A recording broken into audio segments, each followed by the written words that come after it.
எங்கள் இடத்த நீங்கள் பறிச்சுக்கிட்டீங்க, எங்கள் இடத்த கொடுங்க. நாங்கள் 1 மா 2 மா வச்சுருக்கோம். அதையும் பிள்ளைகளை வச்சுக்கிட்டு நாங்கள் எங்கே தத்தளிக்கிறது? நீங்கள் தான் எனக்கு வழி காமிக்கணும். எல்லாம் இருக்கிற 1 மா 2 பிள்ளைகளுக்கு கல்யாணம் காட்சி இருக்குன்னு கொடுத்துட்டாலும் அந்த இடத்த எங்களுக்கு ரிட்டர்ன் வர காசு பணம் கொடுக்க மாட்டாங்க. அன்னைக்கு நாங்கள் கூலி பால் பார்த்துறாங்க, அந்த இடத்தையும் வச்சு சாப்பிட்றோம். நீங்கள் தான் எனக்கு வந்து உதவி பண்ணி கொடுக்கணும். நீங்கள் தான் அந்த இடம் போயிடுச்சுன்னா நாங்கள் இதனால் தற்கொலை பண்ண சொல்லிடலாம் அப்படி எங்களால் எல்லாத்தையும் கொடுத்துட்டு கூப்பனை எல்லாத்தையும் கொடுத்துட்டு எங்கள் தான் சாப்பிட்றோம். அதுதான் வழி. அனைவருக்கும் வணக்கம். எங்கள் ஊர் சேண்டாக்கோட்டை பக்கத்தில் மாலியாக்காடு கிராம பொதுமக்களும் வந்திருக்கிறோம். எங்கள் ஊரில் பார்த்தீங்கன்னா எல்லாருடைய தனிநபர் சொந்த இடத்த வக்ஃபு வாரியம் எந்த ஒரு ஆதாரமுமே இல்லாமல் எங்கள் பாட்டன் முப்பாட்டன் வச்சுருந்த சொத்தை, எங்கள் அனுபவத்தில் இருந்த சொத்தை இப்போ அவங்க என்ன பண்ணுறாங்க, ஒரே ஒரு சர்வே நம்பரை வச்சுக்கிட்டு பத்திரம் பண்ண முடியாமல் அவங்களுக்கு சொந்தமாக்கிக்கிறதுக்கு பார்க்குறாங்க. நாங்கள் காலம் பூரா 1 வருஷமாக போராடிக்கிட்டு இருக்கோம். எங்களோட இடத்த வந்து விற்றுட்டு அதை பத்திரம் பண்ணி கொடுக்க முடியலை.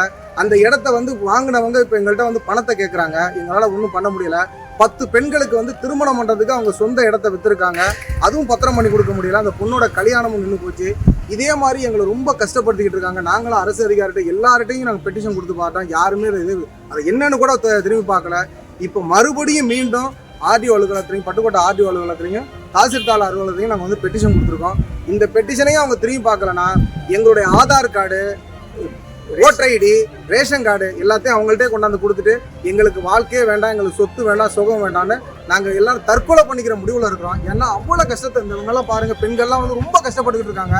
அவ்வளோ கஷ்டத்துலேயும் நாங்கள் வந்து இந்த இதை மீட்டெடுக்கணும்னு நாங்கள் ரொம்ப போராடிக்கிட்டு இருக்கோம். போராடி ஜெயிக்கணும்னு முடிவு பண்ணியிருக்கோம்.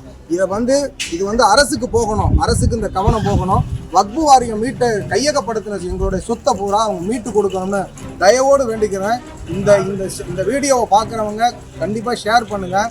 ஏன்னா எங்கள் பொதுமக்கள் எல்லாருமே வந்து வாழ்வாதாரத்தை இழந்துட்டு எங்கள் பாட்டை முப்பாட்டை வச்சு இந்த சொத்தை கூட கையில் எங்ககிட்ட இல்லாமல் நாங்கள் வெள்ளாமல் பண்ண நிலத்தை வந்து இன்றைக்கி வந்து விட்டுட்டு உட்காந்துருக்கோம். அதுக்கு முழு காரணம் வக்ஃபோர்டு தான். வக்ஃபோர்டு முழுமையாக வந்து இந்துக்களோட இடத்த மட்டும்தான் அவங்க கையகப்படுத்துகிறாங்க.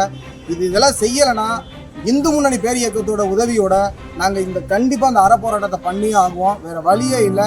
இதை பார்த்தவங்க எல்லாரும் ஷேர் பண்ணுங்கள். எல்லாரும் இது வந்து அரசுக்கு போகணும், முதல்வருடைய பார்வைக்கு போகணும். உங்கள் எல்லாரையும் நாங்கள் வேண்டிக்கிறோம்.